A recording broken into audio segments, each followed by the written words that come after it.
বিবেকে রে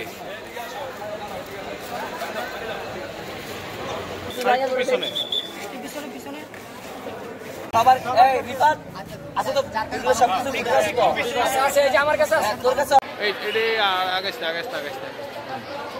আমাদের এখানে আজকে কোনো অভিযান ছিল না। আমরা আমাদের একজন ফরিদগঞ্জের সমন্বয়ককে নিয়ে এখানে এসেছিলাম। উনি রাস্তায় অসুস্থ হয়ে যাওয়ার কারণে আমরা ওনার চিকিৎসার জন্য এখানে নিয়ে আসছি। তখন হলো যে আমরা 110 নম্বর ওয়ার্ডে আমাদের সমন্বয়ক যিনি ছিলেন ওনাকে নিয়ে বসেছিলাম। তখন হঠাৎ করে আমরা নেশাজাতীয় যে গাঁজার যে স্মেলটা ছিল ওইটা আমরা পাওয়ার পরে আমি বাইর হওয়ার পরে আমি এই স্মেলটা খুব কড়াভাবে পেয়েছি। তখন আমাদের যে 4-5 জন স্টুডেন্ট ছিল তাদেরকে আমি ডাক দেওয়ার পরে আমাদের যে ইমার্জেন্সি রুম আছে ওইখানেও কয়েকজন স্টাফ বলাবলি করছিল যে কারা জানি নেশা করতেছে। তখন আমি ইমার্জেন্সিতে না এসে আমরা হলো যে দোতলায় যাই। ওখানে দরজা খোলা ছিল, আমরা সকল কিছু সার্চ করি কিন্তু 3 তলায় যাওয়া হয় নাই আমাদের। তারপরে আমরা নিচে আসি যে সবগুলি গেট যাতে খুলে দেয় আমাদেরকে, আমরা সার্চ করতে চাই। ওনারা বললো যে কারা নেশা করতেছে এটা ওনাদের দেখার বিষয় না। দেন আমরা ওনাদেরকে যখন চাপ দেই, ওনাদের সাথে রাগ হই, তখন ওনারা বলে যে 3 তলায় যাওয়ার জন্য। ওইখানে হলো যে পরিচালক যিনি আছে ওনার সাথে কথা বললে আমরা এই সকল বিষয়ে চাবিগুলি পাবো এবং ভিডিও ফুটেজগুলি দেখতে পারবো সিসিটিভি ক্যামেরা।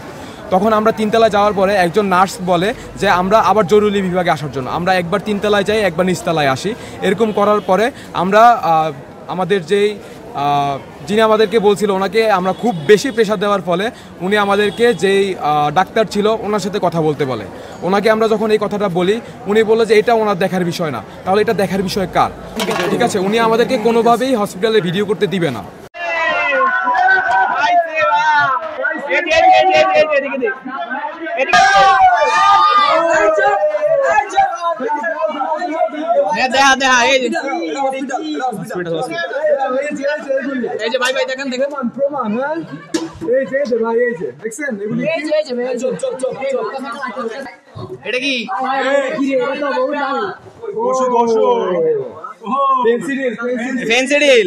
প্রিয় নাম্বার সেট করে বিকাশে সেন্ড মানি করুন ফ্রি।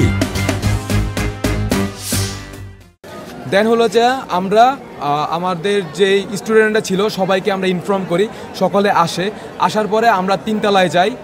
যেই স্টাফ ছিল ওনাকে সাথে করে নিয়ে আমরা জোর করে আমরা 3 তলার গেট খুলে ওখান থেকে আমরা হলো যে মদের বোতল পাই। যে ওয়াশরুম আছে ওয়াশরুমের উপরে আরেকটা রুম ছিল অনেক বড়, ভেন্টিলেটর ছিল, ওইখান থেকে আমরা মদের বোতল পাই। তারপরে আমরা ছাদের যেই রুম থাকে ওই কর্নারের পশ্চিম পাশে ওই রুম থেকে আমরা ইয়াবার জিনিসপত্র পাই। ইয়াবা যা সেবন করছে সেই জিনিসপত্রগুলি পাই। এবং শিশু ওয়ার্ডের যেই ভবনটা আছে এই ভবনের একবারে উপরে আমরা গাঁজা সরঞ্জাম পাই এবং একবারে আস্ত গাঁজা পাই।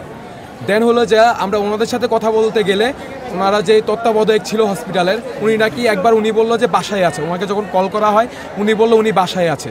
যখন আমরা এই ব্যাপারে কথা বলতে যাই উনি বললো উনি ঢাকা আছে, উনি এখন আসতে পারবে না, আগামীকাল সকাল 8টায় আমরা যেন আসি। দেন হলো যা পরিচালক যে আছেন ওনাকে আমরা কল করি, উনি হলো যে 10 মিনিটের মধ্যে আসার পরে এই সকল জিনিসগুলো ওনাকে অভিহিত করা হয়। দেন হলো যে সাংবাদিক এবং সেনাবাহিনীকে কল করে এই সকল কিছু সেনাবাহিনীর হাতে হস্তান্তর করা হয়। ধন্যবাদ। আসলে এটা হচ্ছে হসপিটাল, আমাদের একটা আস্থার জায়গা, চিকিৎসা পাবো। এখানে আমরা মাদক সেবন করব এই জিনিস তো কখনো আশা করি নেই।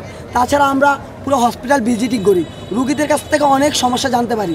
অন্তত নার্সরা খুব বাজে বিহেভ করে, বা হচ্ছে ডক্টর যাচ্ছে না, ডক্টর নাই, এই কথা, ওয়াশরুমে পানি দিচ্ছে না, এই যে ঝামেলাগুলো ওনাদের তত্ত্বাবধায়ক কোনো জানানো হয়েছে, ওনারা কোনো অ্যাকশনও যাচ্ছে না।